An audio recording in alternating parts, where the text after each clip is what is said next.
नमस्कार मित्रों, मैं हूं कमल दुबे, आपका ज्योतिष मित्र। सौभाग्य सलाह में आपका स्वागत करता हूं। मित्रों, ग्रहों की श्रृंखला में हमने पिछले वीडियो में आपको राहु और केतु के विषय में समझाया कि अगर राहु और केतु किसी भी जातक की कुंडली में पहले घर से 12वें घर में अलग अलग बैठते हैं तो किसी भी जातक को किस प्रकार का रिजल्ट देते हैं। मित्रों, आज ग्रहों के राजा सूर्य के विषय में आपसे चर्चा कर रहे हैं। सूर्य देव एनर्जी के कारक हैं। पूरे संसार में जितने भी चराचर जगत है सब सूर्य से ही प्रकाशित है। सूर्य देव भास्कर हैं, दिवाकर हैं, तेज हैं। पहले इनके इतिहास के विषय में समझ लेते हैं। जब सृष्टि का प्रारंभ हुआ तो सभी राशियों के मालिक सूर्य देव ही थे, लेकिन बाद में इन्होंने सिर्फ अपने लिए सिंह राशि रखा। बाकी चंद्रदेव को कर्क राशि का मालिक बना दिया, मंगल देव को मेष राशि और वृश्चिक राशि का मालिक बना दिया, शुक्र देव को वृषभ राशि और तुला राशि का मालिक बना दिया, बुध देव को मिथुन राशि और कन्या राशि का मालिक बना दिया, बृहस्पति देव को धनु राशि और मीन राशि का मालिक बना दिया और शनि देव को उन्होंने मकर राशि और कुंभ राशि का मालिक बना दिया। सूर्य देव किसी भी जातक की कुंडली में अगर 5 नंबर पे बैठते हैं, 5 नंबर की राशि में बैठते हैं, तो यह 5 नंबर की जो राशि है उनकी स्व राशि है। और अगर किसी भी जातक की कुंडली में 1 नंबर की राशि में बैठते हैं तो यह उनकी उच्च की राशि है। अगर वह 7 नंबर की राशि में बैठते हैं तो सूर्यदेव की नीच की राशि है। सूर्यदेव सरकारी नौकरी, सरकार से संबंध, सरकार से लाभ, अपने परिश्रम से लाभ, अपने पिता के परिश्रम से लाभ, भूमि भवन वाहन से जीवन में संपन्नता और खुद का पराक्रम, खुद का तेज, सोना तांबा इत्यादि पर विशेष आधिपत्य रखते हैं। शरीर में दोनों आँख, वक्षस्थल, फेफड़ा, हृदय इत्यादि पे उनका एक छत्र राज है। अगर किसी भी जातक की कुंडली में सूर्य देव अच्छे होकर के बैठते हैं तो इन सब चीज़ों का उसको लाभ होता है। विशेष करके वो सभी जातक ध्यान से समझें इस चीज़ को कि अगर वह सरकारी नौकरी से संबंधित परिश्रम कर रहे हैं, पढ़ाई कर रहे हैं, तो यह उनके लिए जानना इसलिए बहुत ज़रूरी है क्योंकि सरकारी नौकरी बिना सूर्य देव के प्रसन्न हुए, बिना सूर्य देव के अच्छे स्थान पे बैठे मिलना संभव नहीं हो पाएगा। मित्रों, आज आप एक डेमो कुंडली देख रहे हैं। इस डेमो कुंडली में आज मैं आपको सूर्य देव अगर लग्न से बैठते हैं या दूसरे घर में, तीसरे घर में, चौथे घर में, 5वें, 6ठे, 7वें, 8वें, 9वें, 10वें, 11वें या 12वें घर में अलग अलग अगर बैठते हैं तो सूर्य देव क्या प्रभाव देंगे, यह आपको जानना बहुत ही ज़रूरी है। यह एक सामान्य सा फलादेश है क्योंकि बिना किसी के जातक की कुंडली को देखे बिना स्पष्ट फलादेश करना मुश्किल है, लेकिन हाँ, इससे आप कुछ अनुमान जरूर लगा सकते हैं। सूर्य देव जहाँ पर बैठते हैं वहाँ से ठीक 7वें घर में वह दृष्टि डालते हैं। कहने का मतलब है सूर्य देव जहाँ बैठते हैं वहाँ से ठीक 180 अंश पर वह देखते हैं। मित्रों, पिछले वीडियो में हमने यह भी आपको समझा दिया है कि कोई भी ग्रह जिस स्थान पर बैठता है उस स्थान को तो प्रभावित करता ही है, लेकिन उससे कहीं ज़्यादा प्रभावित वह जहाँ दृष्टि डालता है उस स्थान को करता है। मित्रों, अगर किसी भी जातक की कुंडली में सूर्य देव आकर के विराजमान होते हैं तो सूर्य देव के विराजमान होने से व्यक्ति को सरकारी नौकरी मिलने की संभावनाएं बन जाती हैं। वह आत्म सम्मान के प्रति ज़्यादा ध्यान रखता है और अगर भीड़ में, हजारों की भीड़ में उस व्यक्ति को पहचाना जा सकता है, क्योंकि उसका जो ललाट है वह अन्य लोगों से उसको अलग कर देता है। लेकिन रिश्तों के लिए सूर्यदेव का यहाँ बैठना बिल्कुल ठीक नहीं है। यह व्यक्ति क्रोधी हो सकता है और छोटे छोटे विषय को लेकर के अपने आत्मविश्वास से उसको जोड़ेगा। और ठीक 7वीं दृष्टि अगर 7वें घर पत्नी व्यवसाय पार्टनरशिप में डालेगा तो पत्नी से संबंध खराब रहेगा, क्योंकि रिश्ते जो होते हैं वो क्रोध से नहीं चलते, प्रेम से चलते हैं। सूर्यदेव आग हैं, क्रोध हैं, ऊर्जा हैं, तो रिश्तों के लिए नहीं ठीक हैं। लेकिन नौकरी और स्वयं के पराक्रम, व्यवसाय, पार्टनरशिप के लिए कुछ हद तक ठीक हैं। कहने का मतलब है लग्न में बैठे हुए सूर्यदेव मिला जुला असर डालेंगे। वही सूर्यदेव अगर दूसरे स्थान पर बैठते हैं तो दूसरे स्थान पे सूर्यदेव, दूसरा स्थान हमारा धन का स्थान है और हमारे कुटुंबियों का स्थान है। कहने का मतलब है कि अगर इस स्थान पर सूर्यदेव विराजमान होते हैं तो जो हमारे कुटुंबी हैं, पास पड़ोस के लोग हैं, हमारे कुल खानदान के लोग हैं, उनसे झगड़ा झंझट बना रहेगा, लेकिन धन की स्थिति बहुत ही अच्छी रहेगी। यहाँ से अगर वह 7वें घर को देखेंगे तो 8वें घर को देखेंगे। 8वें घर को देखने से उनमें कष्ट, मृत्यु तुल्य कष्ट ये भी बना रहेगा, क्योंकि जब किसी व्यक्ति से झगड़ा झंझट होगा तो मित्रों, झगड़ा झंझट करने वाला व्यक्ति कभी भी उसको शांति नहीं मिल पाती है। लेकिन धन दौलत के लिए वह एकदम ठीक है। यही सूर्यदेव अगर तीसरे घर में विराजमान होते हैं तो तीसरे घर में बैठ करके वह पराक्रम को बढ़ा देंगे। व्यक्ति परिश्रमी होगा, पराक्रमी होगा और उसके पराक्रम का उसको पूरा लाभ मिलेगा। लेकिन रिश्तों में, क्योंकि इस स्थान से हम छोटे भाई बहनों को भी देखते हैं, तो छोटे भाई बहनों से उनका संबंध खराब हो सकता है। और इस स्थान से वह जब 9वें घर को देखेंगे अपनी 7वीं दृष्टि से तो व्यक्ति के भाग्य में वृद्धि हो जाएगी, क्योंकि इस 9वें घर के कारक ग्रह हैं सूर्यदेव और पिता के सुख के भी कारक हैं सूर्यदेव। तो 9वें घर से 7वें दृष्टि से जब 9वें घर को देखेंगे तो उनका आध्यात्मिक सुख बहुत अच्छा हो जाएगा, भाग्य बहुत अच्छा साथ देगा। पिता से संबंध थोड़ा सा हो सकता है खराब हो, लेकिन उतना भी खराब नहीं होगा और यहाँ से वह पराक्रम करेंगे, यहाँ से उनके भाग्य की उन्नति होगी। यही सूर्यदेव आकर के अगर चौथे घर में विराजमान होते हैं तो मित्रों, यह परिवार का घर है। सूर्यदेव गर्म ग्रह हैं और जब परिवार के बीच में कोई भी व्यक्ति एनर्जी लेकर के बैठेगा, गर्माहट लेकर के बैठेगा, तो परिवार का माहौल खराब होगा। जब परिवार का माहौल खराब होगा, विशेष करके माता का भी घर है और यह गर्म ग्रह अगर यहाँ पर बैठेगा तो माता के सुख में कमी आ सकती है, लेकिन भूमि भवन वाहन में वृद्धि कर देंगे। उसका कारण है कि वह ठीक अपनी 7वीं दृष्टि 10वें घर को देखेंगे। 10वें घर से किसी भी व्यक्ति के व्यवसाय, व्यापार, पिता, इन सब चीज़ों को देखा जाता है, तो इन सब में वृद्धि करेंगे। लेकिन एक यहाँ कमी आती है, माता और पिता में से किसी एक का ही सुख मिल पाता है।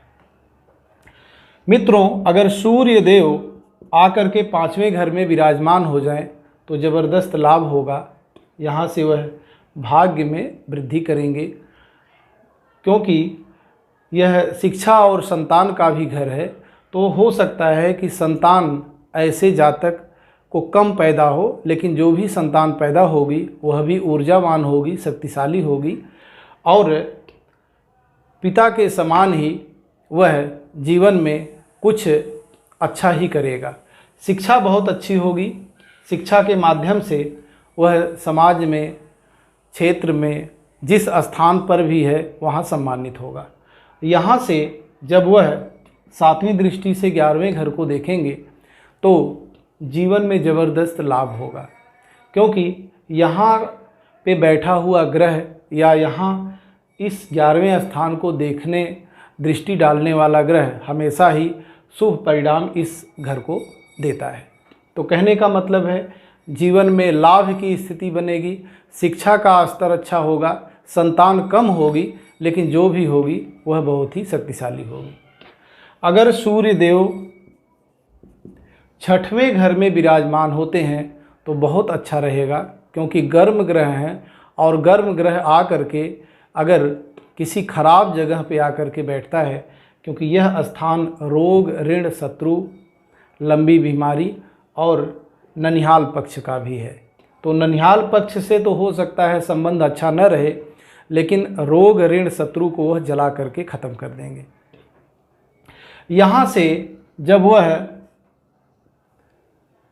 7वीं दृष्टि से 12वें घर को देखेंगे तो मित्रों यह हमारे मोक्ष का घर है, हमारे खर्च का घर है और जेल यात्रा का भी घर है।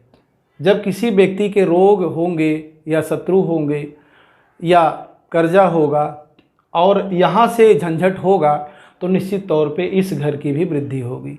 इस घर से कभी कभी ऐसा हो सकता है, अगर सूर्य की स्थिति कमज़ोर बने तो व्यक्ति जेल तक भी जा सकता है। अगर यही सूर्य देव आकर के 7वें घर में विराजमान होते हैं तो 7वें घर से हम पत्नी, पार्टनरशिप और व्यवसाय को देखते हैं, क्योंकि यह 10वें से 10वां घर भी है। व्यवसाय पार्टनरशिप के लिए तो अच्छा है, क्योंकि व्यक्ति कभी भी झूठ बोलने वाला नहीं होगा, लेकिन पत्नी से संबंध खराब हो सकते हैं। और यहाँ अगर वह शरीर को ही देखता है तो आँख से संबंधित कुछ प्रॉब्लम हो सकती हैं, हृदय से संबंधित कुछ प्रॉब्लम हो सकती हैं, अगर व्यक्ति यहाँ जो सूर्य हैं वो कमज़ोर स्थिति में बनते हैं। तो इस प्रकार से 7वां घर भी मिला जुला ही असर देगा। अगर यही सूर्य देव 8वें घर में आकर के विराजमान होते हैं तो 8वां घर आध्यात्मिक सुख, आयु और मृत्यु का है। आध्यात्मिक सुख तो हो सकता है कुछ बढ़ा दें, लेकिन यहाँ बैठा हुआ सूर्य कुछ न कुछ जीवन में कष्ट ही देता जाएगा। और जब यहाँ से वह 7वें घर को देखेंगे यानी दूसरे घर को देखेंगे तो आय में तो वृद्धि करेंगे, लेकिन फिर वही स्थिति परिवार और कुटुंबियों से झगड़ा झंझट हमेशा बना रहेगा और उसी झगड़ा झंझट की वजह से ही मृत्यु तुल्य कष्ट भी यहाँ पर बना रहेगा। वही सूर्यदेव आकर के अगर 9वें घर में विराजमान होते हैं मित्रों, तो 9वें घर के सूर्य जो हैं वह पिता के कारक हैं, भाग्य के कारक हैं और 9वें घर के भी कारक हैं। तो यहाँ से पिता के सुखों को बढ़ाएंगे, भाग्य को बढ़ाएंगे, इन सब चीज़ों को बढ़ाएंगे। लेकिन और इनकी 7वीं दृष्टि अगर जाएगी तीसरे घर में तो वह पराक्रमी बनाएंगे, शक्तिशाली बनाएंगे, ऊर्जावान बनाएंगे और कम परिश्रम से ही व्यक्ति समाज में सम्मानित हो जाएगा, माननीय हो जाएगा और उसको अपने पराक्रम का पूरा फल मिलेगा। लेकिन यहाँ से जब वो 7वीं दृष्टि डालेंगे तो छोटे भाई बहनों से संबंध हमेशा खराब रहेगा। मित्रों, वही सूर्य देव अगर आकर के 10वें घर में विराजमान होते हैं तो ज़बरदस्त लाभ करवाते हैं, क्योंकि यह व्यापार का घर है, यह पिता और पिता के सुखों का भी घर है। तो इस स्थान पर सूर्य देव विराजमान होते हैं तो व्यक्ति जीवन में बहुत ही ज़बरदस्त व्यवसायी हो सकता है, बहुत बड़ा राजनीतिक हो सकता है, बहुत बड़ा सरकारी नौकरी को पाने वाला हो सकता है, या वह जो भी कुछ करता है उसमें सूर्य देव उसकी बहुत ही मदद करते हैं। इस व्यवसाय के माध्यम से जब 10वें घर में सूर्य देव विराजमान होते हैं, ठीक 7वें घर में उनकी जब दृष्टि डालते हैं चौथे घर को, तो भूमि भवन वाहन का भी वह सुख बढ़ा देते हैं। लेकिन ऐसा व्यक्ति कुटुंबियों का साथ कम देता है या ऐसे व्यक्ति का कुटुंबी लोग साथ कम देखते हैं, दोनों में से जो भी आप कह लीजिए। आप देख भी रहे हैं, अगर कोई बहुत बड़ा राजनीतिक व्यक्ति है या कोई बहुत बड़ा अधिकारी है तो उसका संबंध अपने गांव के परिवार से कम ही अच्छा रहता है, क्योंकि उसका लेवल ऊंचा हो जाता है और उस लेवल को मेंटेन करने में इन लोगों से संबंध कम रखता है। लेकिन भूमि भवन वाहन उस व्यक्तिगत व्यक्ति के लिए ये घर बहुत ही अच्छा है। मित्रों, अगर वही सूर्य देव 11वें घर में विराजमान हो जाएं तो 11वां घर हमेशा ही अच्छा होता है, लाभ का घर है। जो भी हमने परिश्रम किया है उससे ज़बरदस्त लाभ हमको होता है। और ये जो यहाँ से अगर दृष्टि वो डालते हैं तो 7वीं दृष्टि उनकी 5वें घर में जाती है। शिक्षा का स्तर बहुत अच्छा होगा, संतान कम होगी, अगर होगी तो बहुत ही आज्ञाकारी होगी, बहुत ही शक्तिशाली होगी, उस व्यक्ति के ही समान होगी। इस प्रकार से यह घर भी बहुत ही अच्छा माना जाता है अगर सूर्य देव यहाँ विराजमान होते हैं तो। मित्रों, अगर सूर्य देव यहाँ 12वें घर में विराजमान होते हैं तो यहाँ से वो 6ठे घर को देखेंगे। इस घर से हो सकता है कि व्यक्ति को कुछ झगड़ा झंझट के माध्यम से जेल यात्रा तक जाना पड़ सकता है, क्योंकि वह 6ठे घर से रोग ऋण शत्रु को देखते हैं। जब शत्रुओं का दमन करेंगे तो निश्चित तौर पे कुछ न कुछ पराक्रम, कुछ न कुछ परिश्रम रहेगा ही, कुछ न कुछ झगड़ा झंझट भी रहेगा। कहने का मतलब है मिला जुला असर रहेगा। वैसे धन खर्च के मामले में भी थोड़ा सा इन्हीं माध्यमों से हो सकता है कि उस व्यक्ति का खर्च बढ़े। इस प्रकार से कुछ सामान्य सा फलादेश हमने आपके बीच में सूर्य देव से संबंधित रखा। अब सूर्य देव से संबंधित जो फलादेश है, अगर सूर्य देव किसी भी जातक की कुंडली में अंश वाइज मजबूत हुए, जैसे 0 अंश से लेकर के 10 अंश के बीच में हुए तो सूर्य देव की स्थिति थोड़ी कमज़ोर होगी। वहीं सूर्य देव अगर 10 अंश से 20 अंश के बीच में आकर के विराजमान होते हैं तो जो मैंने ये लाभ और हानि के विषय में बताया उसका पूर्ण लाभ या हानि उस व्यक्ति को मिल सकता है। लेकिन वही सूर्य देव अगर 20 से 30 अंश के बीच में विराजमान होते हैं तो उनके शक्तियों में थोड़ी सी कमी आएगी। एक तो यह बड़ा प्रभाव होता है। दूसरा, अब यह भी देखना है कि चूँकि सूर्य देव गर्मी के कारक हैं, एनर्जी के कारक हैं, रिश्तों में गर्माहट के कारक हैं। जो भी रिश्ते हमारे समाज में हैं उन सब में सूर्य देव कहीं न कहीं खराब करते हैं, क्योंकि यह क्रूर और पापक ग्रह में आते हैं। अगर सूर्य देव की स्थिति बुध देव या बृहस्पति देव या बुध और बृहस्पति दोनों से अगर इनकी युति बनती है या यह दोनों ग्रह इनके साथ विराजमान होते हैं तो व्यक्ति पराक्रमी तो होगा ही, लेकिन बुध से उसको बुद्धि बहुत अच्छी मिलेगी और गुरु परमार्जित ज्ञान है, सिस्टमेटिक नॉलेज है। तो ऐसा व्यक्ति अपने नॉलेज की वजह से, अपने ज्ञान की वजह से, अपने ऊर्जा की वजह से बहुत बड़ा अधिकारी बनता है, बहुत बड़ा राजनीतिक बनता है या बहुत बड़ा व्यवसायी बनता है। ऐसा व्यक्ति जो कि निर्णय लेने में कोई खास गलती नहीं करता है और उसके निर्णय के माध्यम से वह सफल होता है। तो यह भी देखना पड़ेगा कि सूर्य देव के ऊपर शुभ ग्रहों की कितनी दृष्टि है, इससे भी इनके फल में परिवर्तन आता है। यह भी देखना पड़ेगा कि सूर्य देव के ऊपर कितने पापक ग्रहों की दृष्टि है, क्योंकि पापक ग्रहों की दृष्टि होगी और यह खुद ही क्रूर ग्रह है, खुद ही एनर्जेटिक है, खुद ही शक्ति है और उस पर भी मंगल जैसे, शनि जैसे लोगों की दृष्टि, ग्रहों की दृष्टि अगर पड़ जाए तो यह अपने प्रभाव को और फैलाएगा और उसकी वजह से रिश्तों में, कुल मिलाकर के रिश्तों के विषय में ही विशेष करके मैं बात कर रहा हूँ, रिश्तों में स्थितियाँ और ख़राब होती चली जाएंगी। मित्रों, सरकारी नौकरी अगर प्राप्त करना चाहते हैं तो अपने सूर्य देव को मजबूत करिए। सूर्य देव को मजबूत करने के लिए आदित्य हृदय स्तोत्र का पाठ करिए। अगर सूर्य देव आपके कुंडली में अच्छे पोजीशन पर हैं, पहले घर, चौथे घर, 7वें घर या 10वें घर या पहले घर, 5वें और 9वें घर, 11वें और दूसरे तीसरे, ऐसी स्थिति में अगर योग कारक हैं तो व्यक्ति को जल नहीं देना चाहिए बल्कि आदित्य हृदय स्तोत्र का पाठ करना चाहिए। और अगर कमज़ोर हैं तो गेहूँ, गुड़ इत्यादि का दान करना चाहिए। इस प्रकार से सूर्य देव के विषय में कुछ ज़रूरी जो जानकारियाँ थी वो हमने आपके बीच में शेयर किया।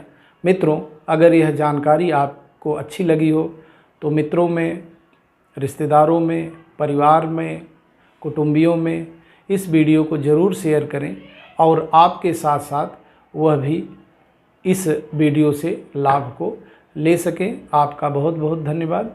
परमात्मा आपका भला करे।